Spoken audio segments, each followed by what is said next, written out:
Allen steps up. Jumps over the defenders to pick up the first. Now, how many quarterbacks have you ever seen hurdle anyone? Nobody. That might be a first. Oh, my goodness. Where else would you rather be than right here, right now? Hey, hey, let's go Buffalo. Hey, hey, let's go Buffalo. The Bills make me wanna shout.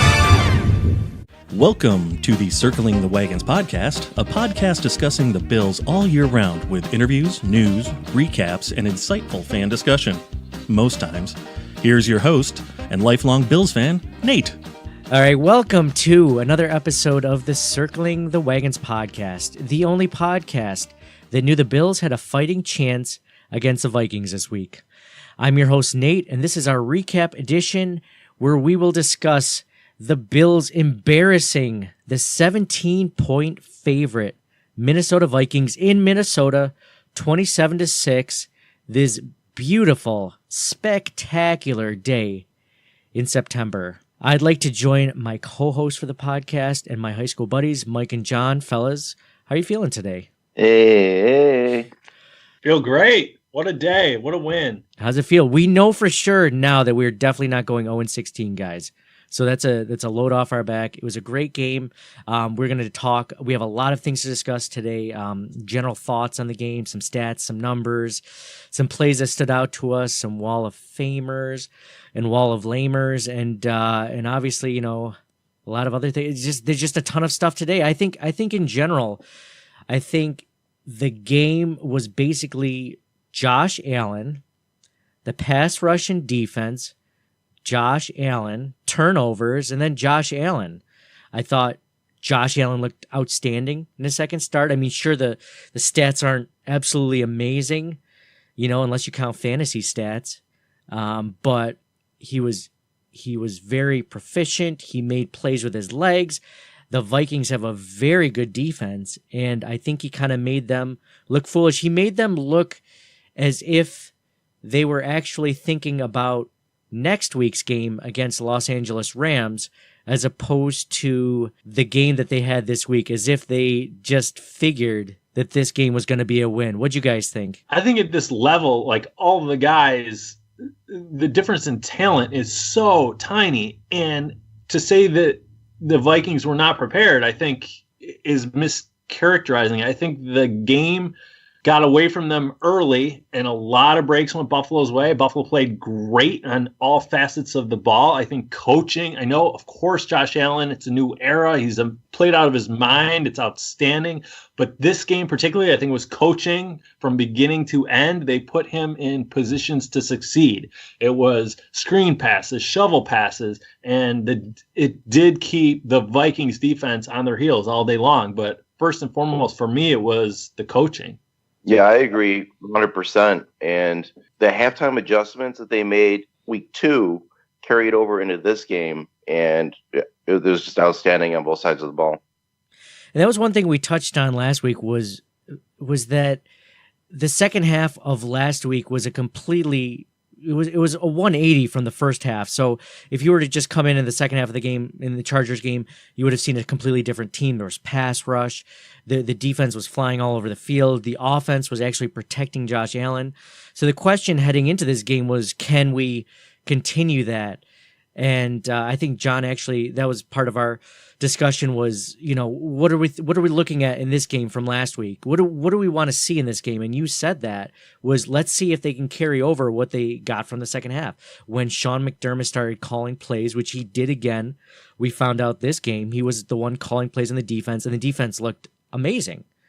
I mean, up until we'll get into that in stats of the game, but it wasn't until later in the game when the actual Vikings actually made it into Bills territory. So it was just an outstanding play calling by the defense. The offense is just, the running game got going a little bit, and it was just, you know, minus a few drops, it was a really, really efficient game on offense. So it was, but it was 17-0, not 10 minutes into the game, and you really think about how differently that game could have gone if the Bills didn't score the touchdown, and what that roughing the passer penalty that kept the Bills their drive alive in the first drive and kept the Minnesota defense on the field. Like that was such a turning point in the game.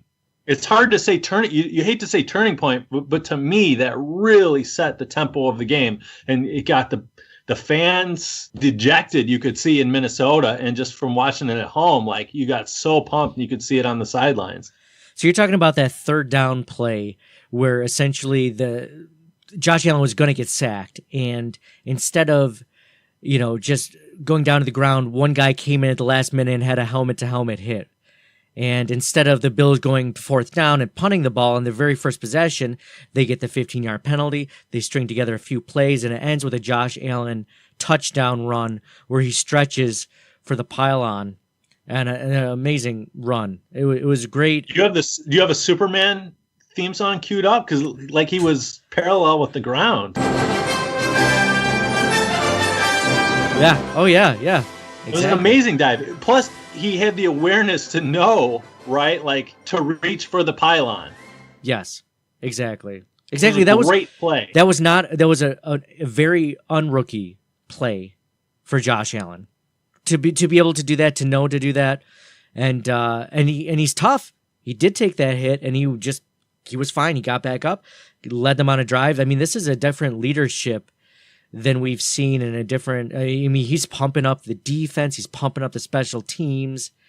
I mean, this guy's a leader. I mean, a leader doesn't make a franchise quarterback, but hell, it's great to see it. I mean, don't you think that was the difference in the game, like setting the tempo in the first quarter? The Bills were one of 3 teams, right, to not have a lead ever in the first 2 weeks. And, I mean, they've been scoreless in the first quarter this season, and then you look back historically, that's been a problem, right? And to overcome that hurdle that early makes a huge difference. Yeah, I don't remember the Bills at all last season coming out quick. I think that was one of the biggest knocks on them, was to just fall behind early and then just kind of try to catch up as the time went on, or just stay with it. And then also the other trend that didn't pop up the first 2 games was some turnovers. The Bills didn't get any turnovers the first couple of games, anything meaningful.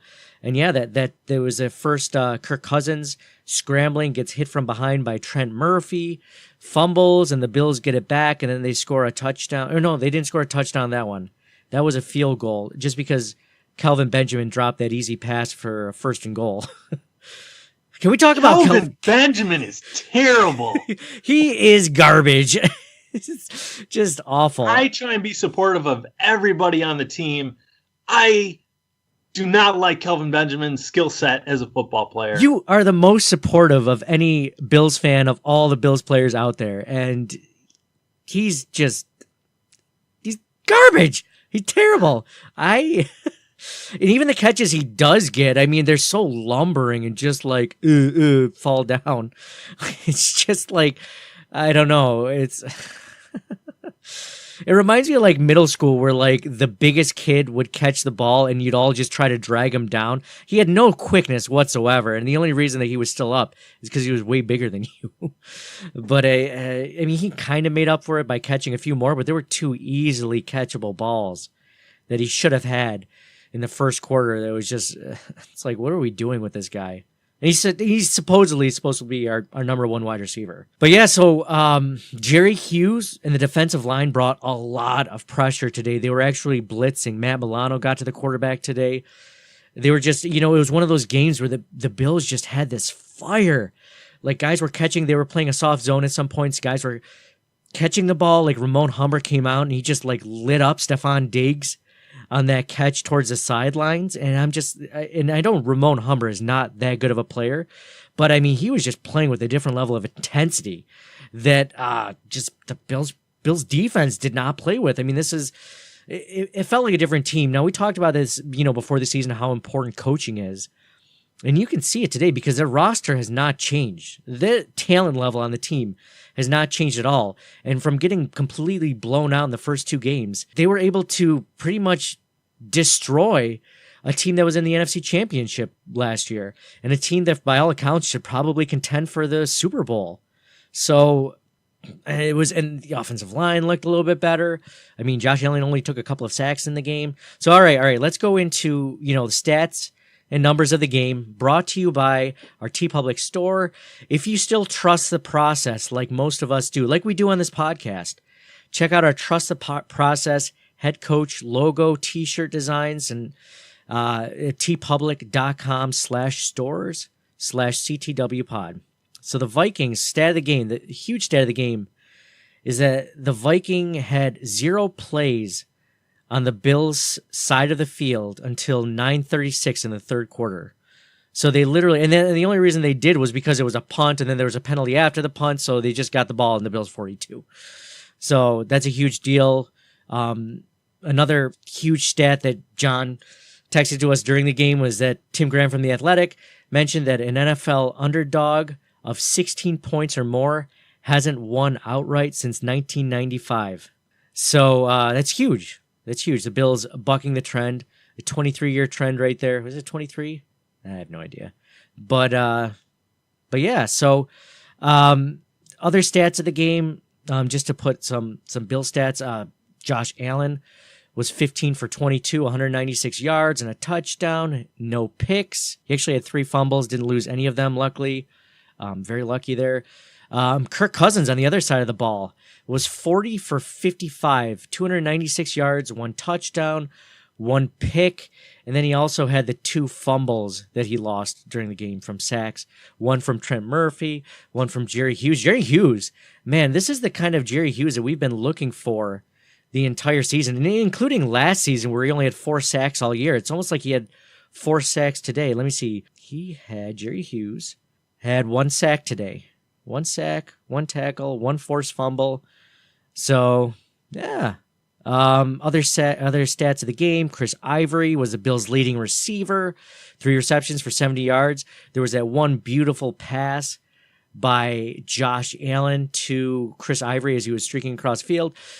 Chris Ivory had like 55 yards on that pass. I don't remember the last time the Bills got a decent yards after catch.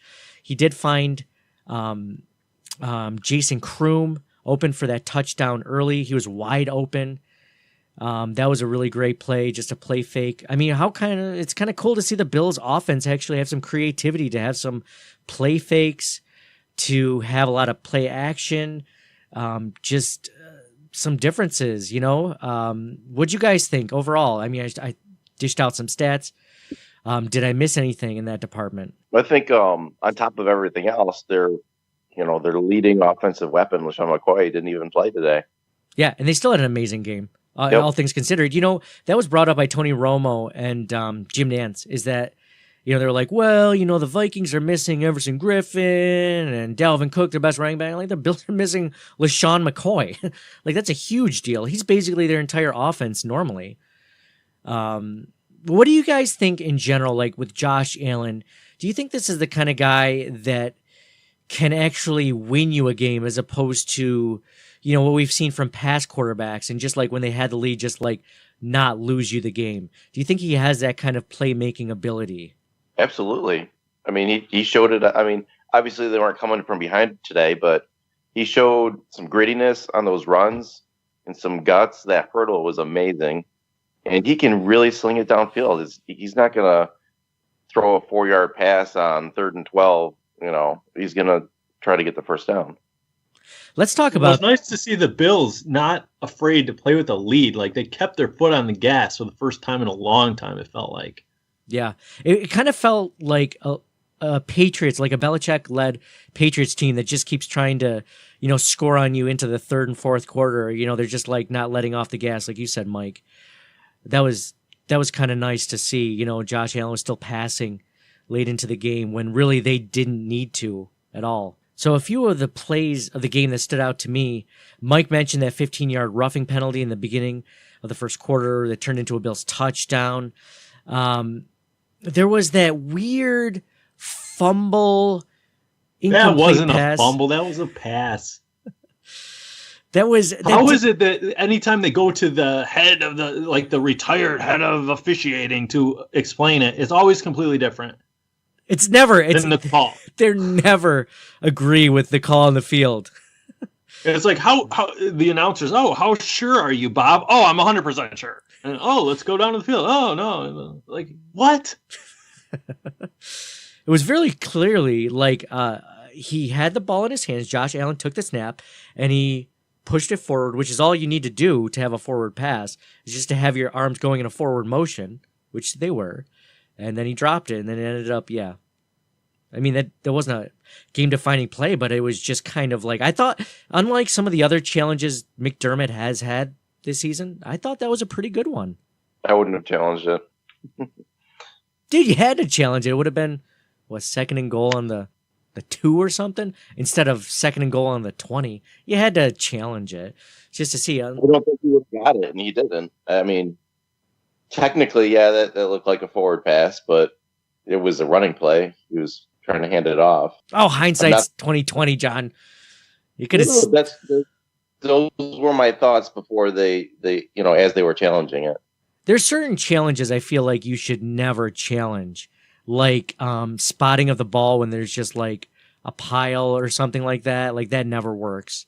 Like people, unless it's very clear, which it isn't. If it isn't clear to the referees when the play happens, they'll never overturn that one. But I thought that was, I was okay with that. You're right. It could have been, it probably wasn't going to go the Bills' way, but because some of it I feel was kind of subjective. When you guys start defending, like it was clearly, if you look at the rule, right, the quarterback had possession of the ball, moved his hand forward, that's a pass. John, are you even a Bills fan? Did you even see that play? Or are you just trying to be contrarian? It's not subjective. You look at the rule, you look at the play. That the call went the way that it did. John, are you even a Bills fan? We're questioning your Bills fandom. I thought that it was a good challenge. It was bullshit that it didn't actually go back the other way. Dude, so Mike touched on it earlier. I meant to talk about it more, but that Josh Allen hurdle of Anthony Barr for like a 15-yard gain was just unbelievable. It made like all the highlight reels. It was just one of those things. It was funny. I tweeted out from our Twitter account. If you're not following us on Twitter at CTW Pod, you should be. It's a fun time, where I basically retweeted the video of Josh Allen just completely jumping over Anthony Barr that said, Bills fans last year said, Tyrod's great because he can make those plays with his legs. And then Josh Allen just says, hold my beer. And he just comes out amazing. Just making moves with his head, with his legs. So, that was awesome. I think as awesome as it was, I kind of wished he did a little bit less of that. I mean, luckily he's 6'5". He's a huge dude. And, but that I think that fires up the team. I think that gets them going. I think when they see that and they see their quarterback willing to do something like that, I think that gets them, I think that gets the defense fired up to see that. What do you think, John? Yeah, absolutely. You always like cringe a little bit when your star player is running around like that, but it certainly fires up the team. Yeah, got me fired up. Oh yeah. So speaking of BS calls, there was also that stupid helmet-to-helmet call on Tre'Davious White when he hit, I forget who he hit. Was it Stephon Diggs or Adam Thielen or whoever? And he hit him as soon as the ball got there with his shoulder. And I think he kind of tapped the helmet maybe after the initial contact.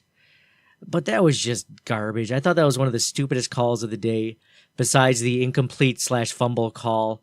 I thought Tre'Davious White led with his shoulder, and it just so happened that when the guy got hit, his helmet kind of tapped it. What did you guys think of that? Did you guys agree with me on that one?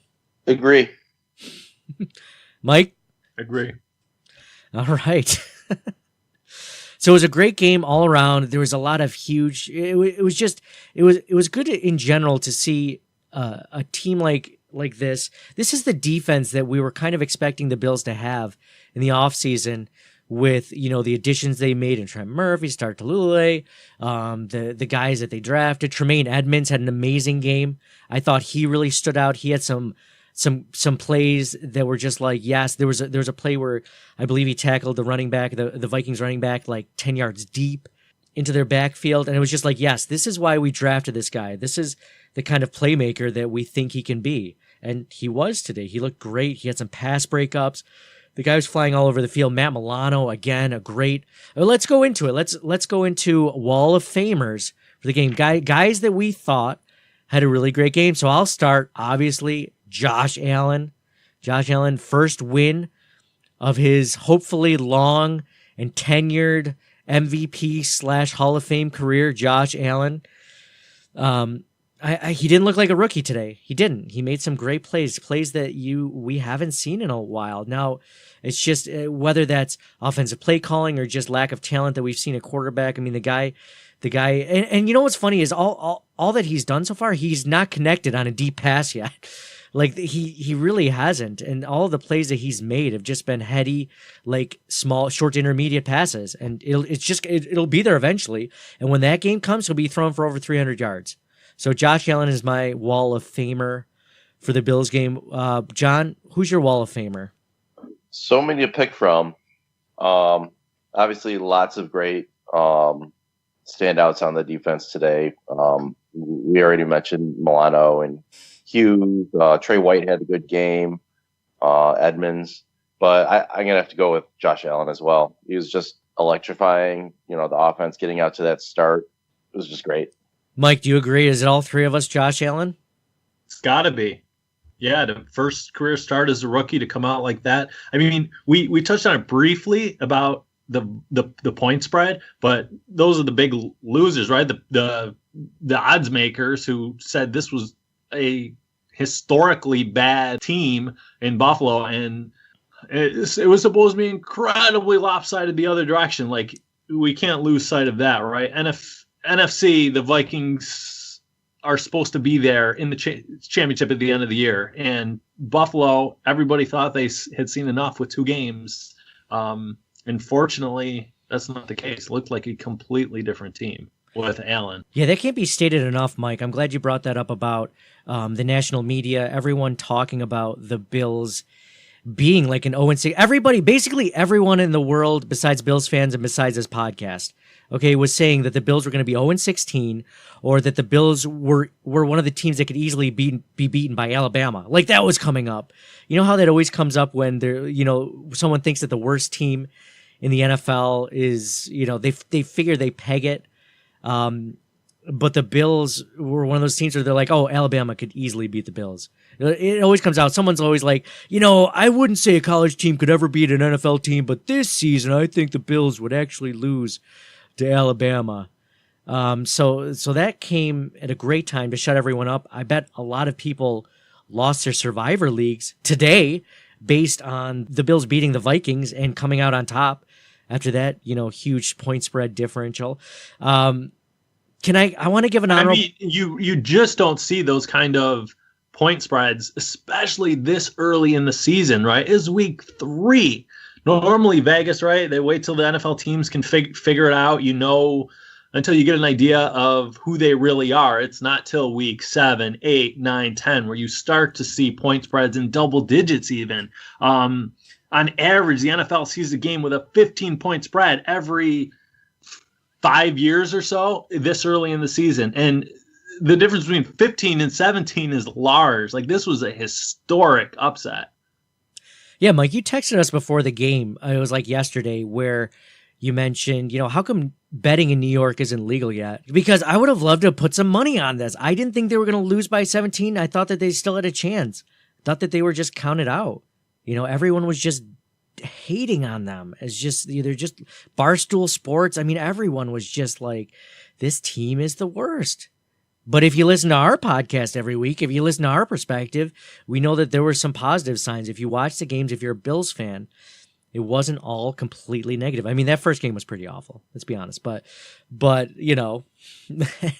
mean, the story. So before we talk some more narrative, John, do you have a wall of lamer today? Who is on your wall of lame for the Bills game today? Could you find someone? Is there anyone that stood out? We already kind of mentioned it, but don't take Kelvin Benjamin. Kelvin Benjamin. He did it. I heard it. John called Kelvin Benjamin. John, do you know Kelvin Benjamin's stats? Besides those 2 drops, he had 3 receptions for 29 yards. That's it. Yeah. That's it. He could have almost had a touchdown today. Every had more receiving yards. Yeah. Yeah. This number 1 wide receiver thing isn't working out too well for Kelvin Benjamin. The receiving core in general. I mean, Foster dropped that 50-yard catch, right? Went right through his hands. Yep. Yeah, the Bills wide receiver core in general. Just imagine, like, not for nothing, Josh Allen had an amazing game. He's our Wall of Famer of the game. But imagine if you gave him, the kind of weapons that Minnesota has, and Adam Thielen, Kyle Rudolph, Stephon Diggs. The guy's just he's got Kirk Cousins has so much more to work with. Imagine if you give Josh Allen that week in and week out. So Mike, is your Wall of Famer right in line with John's? It's got to be. I mean, the drops just keep adding up, and it comes when it hurts. Like right in the first quarter, right? There was a big drop, and then later in the same quarter, it was a touchdown dropped. And they're catchable balls. It's not like some of these balls that like where the guy has to do a twisting, turning, catch off his back foot, diving in the air. Like they're hitting him. They're hitting him either in the hands or whatever. So I actually have a different Wall of Famer because Kelvin Benjamin was near the top of mine. Everyone had a really good game for the most part. But how about Vontae Davis? Again, this guy leaves in the middle of the last game and he looks stupid. He basically embarrassed. So that was the narrative going into this week was the Vontae Davis retirement. And I wasn't going to really bring it up because it really pissed me off the more I thought about it and the more into the week we got, because I'm looking at this team and I'm just like, this team isn't that bad. But when you have a coach just like Marrone did, or a player like Vontae Davis or Anquan Bolden did a couple years ago, just quit or leave or retire in the middle of something, it just looks bad, and I think it sends a message to other free agents. But when you have a team that looks this good, maybe they just I feel like they rallied around it and they showed solidarity as if like they weren't going to let that embarrass them. So Vontae Davis is my Wall of Famer, and this I'm not going to bring him up again for the rest of the season probably, but but I just wanted to say that just because the Kelvin Benjamin one is obviously the best. But real quick, oh yeah, so I forgot to say Wall of Famer. Hey, can I give an honorable mention to Jerry Hughes? I mean, the guy played like the Jerry Hughes that we always hoped he'd be, more than he was like last season. I know I mentioned it earlier. I know he only had a sack, but he was constantly pressuring the quarterback. I mean, this is the guy that we always hoped he would be, and he was for at least 1 season or 2 seasons. And I guess maybe that's the difference when he's got a real threat on the other side of him, and maybe Trent Murphy is that guy. I don't know, but honorable mention for Wall of Fame to Jerry Hughes for this game. So since this is a game that the Bills won, normally we go into the segment about our bright side segment where we always try to look on the bright side, but we don't have to do that this week because the Bills won. They're 1-2. Sure, they're last in the AFC East, and that's fine. Technically the team they beat, even though they are a potential Super Bowl contender, the 2 games that they lost were against AFC opponents. But I don't know. Next week they have another NFC opponent. They have the Green Bay Packers in Green Bay for Week 4. I just have this feeling that this is a different team now. I don't think any of us expect them to just completely win like this every week. But if this is the kind of team that they the kind of team that they become with Josh Allen at the helm, and they're always in every game, as opposed to the first couple of games, I mean, this is going to be a great season, even if they don't even make the playoffs or whatever. I think this is going to be fun. What do you guys think? Yeah, most definitely. I think they're going 14-2. I think they're going to circle the wagons, and there you have it. I mean, the future looks bright, right? The first 6 quarters of the season, they were outscored 75-9, and over the last 6 quarters, they're up 41-9. So if we're looking to the future, we're trending in the right direction, and you couldn't have asked for a better start from a rookie quarterback on the road against a great NFC opponent. What the experts were saying was literally at 17 points, one of the most lopsided predictions or how this game was supposed to go. It was supposed to be one of the most lopsided in modern NFL history, and to come out decisively in the other way, I mean, it's a very exciting time to be a Bills fan. Yeah, man, I don't know about you guys, but I'm going to be definitely wearing my Buffalo Bills jacket tomorrow to work. I'm going to be rocking my Bills coffee mug. I mean, this is going to be a week of pride as a Bills fan, and it's going to be, it's nice. It's nice to do that. My family was all decked out in their Bills gear. And, it was one of those things where, it was a fun day. It was a fun day, and it was a happy day, and a great day to be a Bills fan. I think we covered a lot in this podcast. If you guys aren't following us, we do a weekly podcast where we do a Bills recap of the game. We also, in the off season and sometimes in the season, we'll do interviews and some in-depth analysis into the team and different facets of the game. We like to discuss all things Bills. We're huge Bills fans. We've been lifelong Bills fans, so it's always a good time to discuss. And we'll go off the board as time permits. And so if you just finding us for the first time because you just want to hear as much Bill stuff as you can after this huge Bills win, please find us on almost any podcast platform. Download, subscribe, give us a review, and we also do some giveaways sometimes too. So that'll be my last plug. So for John, where else would you rather be than right here, right now?